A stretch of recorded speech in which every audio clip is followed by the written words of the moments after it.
This is a good one. Do I actually need handmade boots? Is the investment worth it?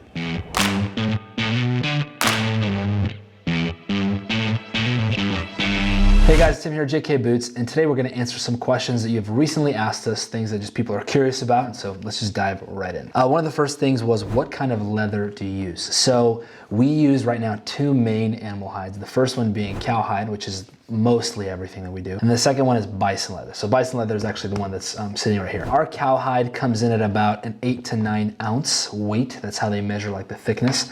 That could be translated over to millimeters too. So like in millimeters, it's like 3.2 to 3.6-ish millimeters. And we basically use cowhide for everything. You know, the upper, the quarter, the tongue, the vamp, the counter, everything is cowhide. In the insides of the boot as well, the insole, the midsole, all the shanks, the arch support, everything is cowhide. Even the thinner tongue leather is cowhide, and even the lining on the inside, right under the vamp, is a split suede cowhide. So literally everything is cowhide. Even on a bison boot, the only thing that's bison is like your vamp, your quarters, and your counter. But then same thing, the tongue, the insole, the midsole, that's all cowhide. So with bison, it's just this outer upper area that's bison, but then the rest of the boot is cowhide. So those are two main skins that we use, and then varying weights, and also various tannages depending on the parts and pieces that is used in the construction of the boot. Second question was, do you use steel shanks? So only on one model. We use a combination of leather and steel shanks for our climber boot, specifically like in this arch area. The whole idea was, you know, you want that to be super reinforced. So when somebody is climbing, you know, whether it's a lineman climbing the poles or an arborist climbing trees, where your gaffs might sit, you would have all this support right there for your gaffs, and it wouldn't dig into your foot. And so that's why we reinforce that area heavily with a steel shank and a thick leather shank, plus that actual lineman big shank that makes it flat. And so that's the only model that we use steel shanks for. Otherwise, everything else is 100% leather. Overall, like for general comfort and like longevity, a leather shank is better because it won't break, it won't crack or snap, and it has some give to it. It will actually conform to your foot, and it's a really, it's organic material. A steel shank, it's just one shape, right? And it's just gonna be stiff, and it's not gonna give. When I used to do shoe repair way back in the day as a kid, we would get like, you know, mass-produced boots, like cowboy boots and stuff like that, and you'd open them up and you'd see a steel shank inside, and it was like cracked, you know, sometimes in multiple places, just because it's steel. It rusts, it breaks, it snaps, and so many times people will, you know, talk to us about the comfort of the arch of our boots, and that's because of the leather arch support and the leather shank that's used inside. So that's super important. What is the difference between the Superduty and the Fire Inlander? Great question, we get that a lot.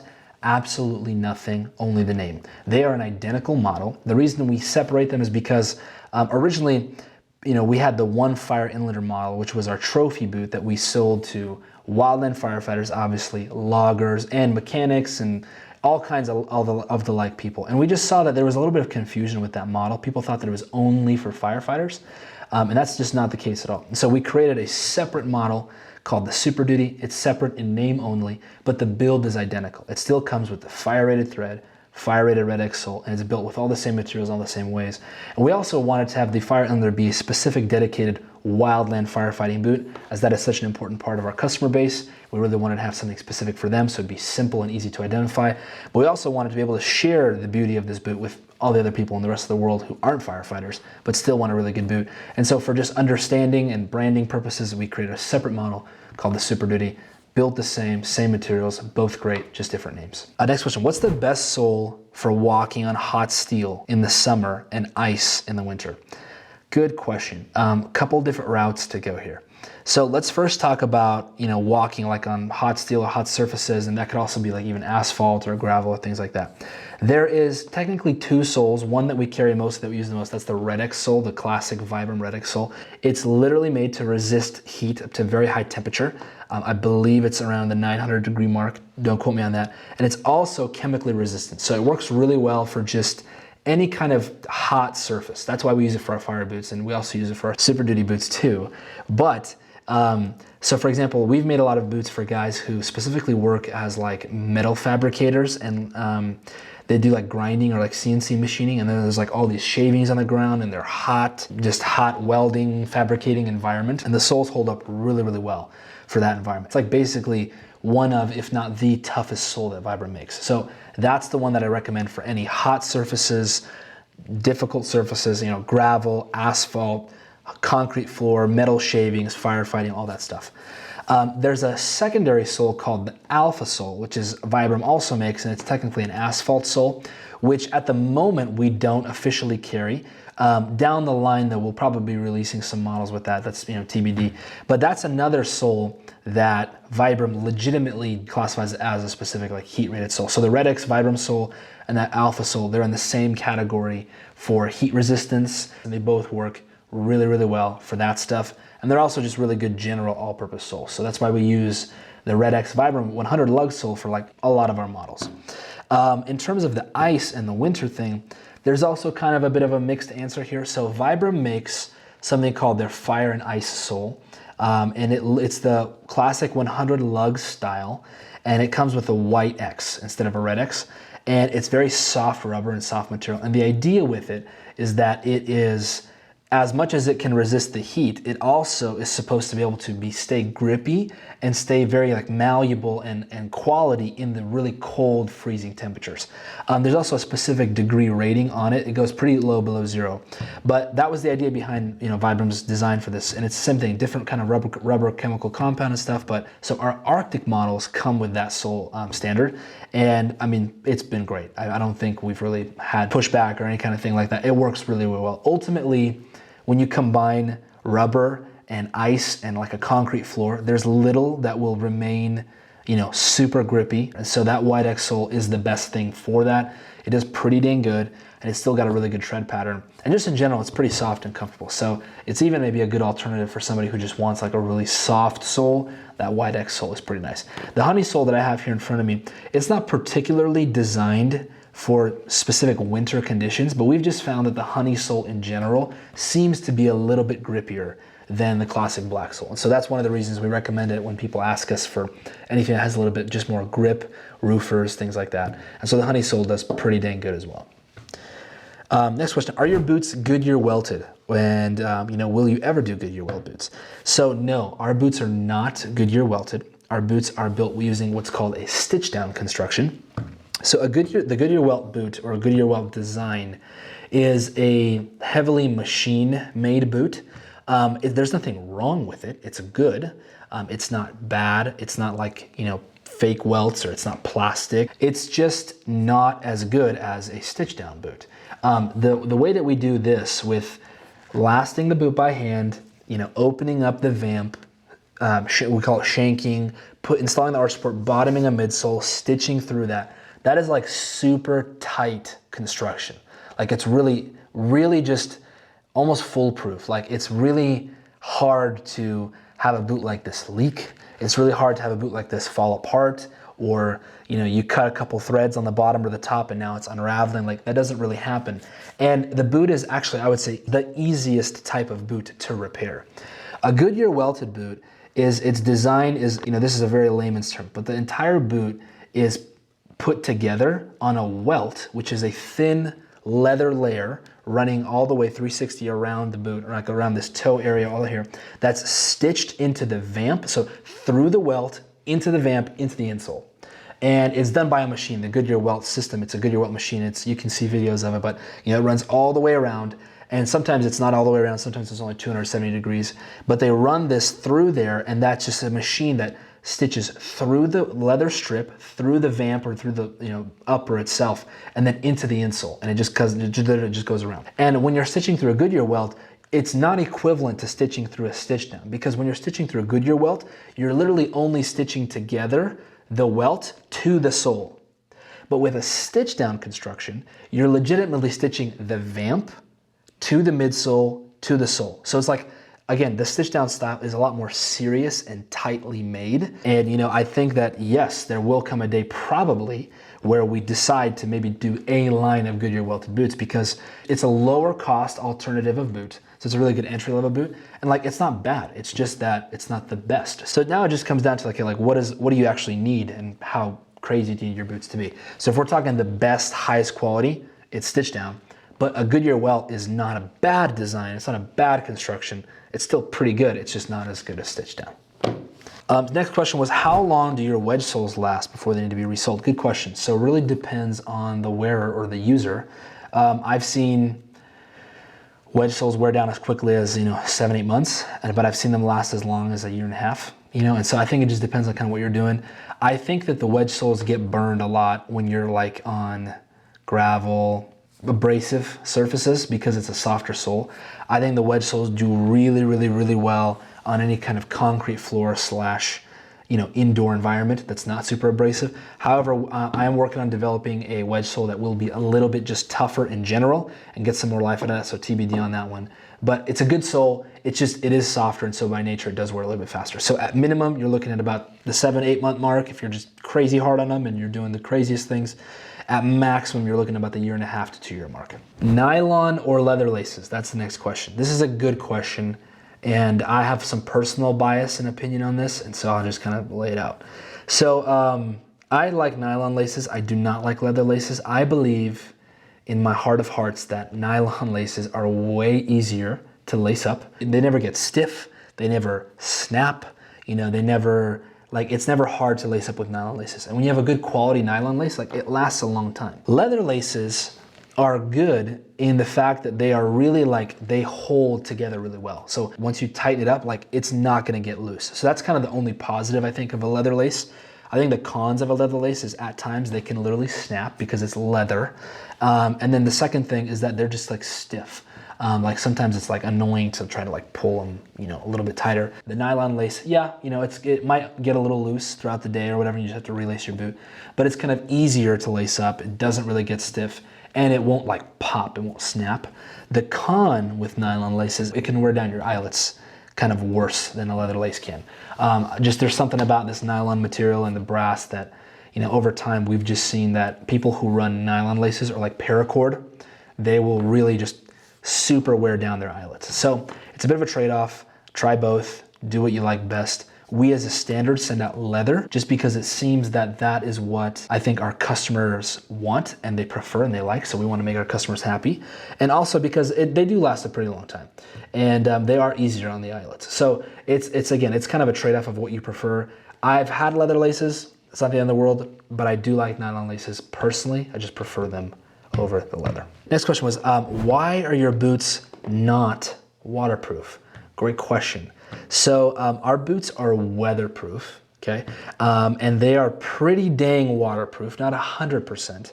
The reason they're not 100% waterproof and why no fully built leather boot will ever be 100% waterproof is because it is a leather boot. It's because it's a 100% leather boot. We can get close, and we do get very close. So what I mean by that is I almost never hear anybody ever say, and we're on top of our customer feedback every day, that our boots leak, that people get mud or dirt or dust or grime or sand inside their boots. That's again because of a lot of different combinations of high quality material, high quality build, really good quality control, those things.